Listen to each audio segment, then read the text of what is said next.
Per mi participar significa aprendre, La formació sempre és important escoltar gent, fer xarxa, conèixer altres entitats.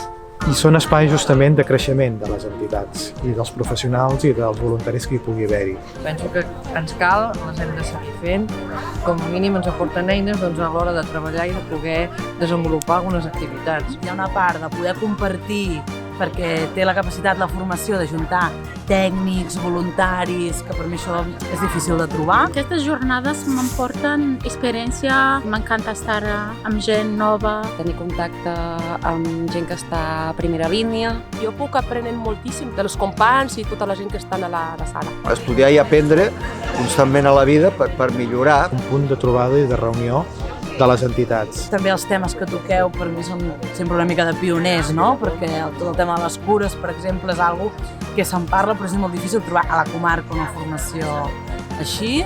Trobar una formació que no parli d'un tema tècnic que ajuda a la feina, sinó que d'un tema de gestió de les emocions, de com lidiem en el dia a dia, crec que és una eina bàsica i molt sovint oblidada. Sempre curem els demés i cuidem els demés i mai ens mirem nosaltres mateixos, no? Del mateix equip, el mateix grup, què és el que podem millorar. Bueno, jo crec que és molt interessant. El primer és cuidar-se un mateix per poder cuidar els altres. Reconforta veure que hi ha moltíssima gent que col·labora en tot. Ja siguin professionals o ja siguin voluntaris. Si aquí te donen una eina per poder treballar-ho més, doncs per nosaltres és molt important. És important de poder treballar en qualitat i la formació és el que ens permet fer-ho. Una jornada molt amena i molt maca.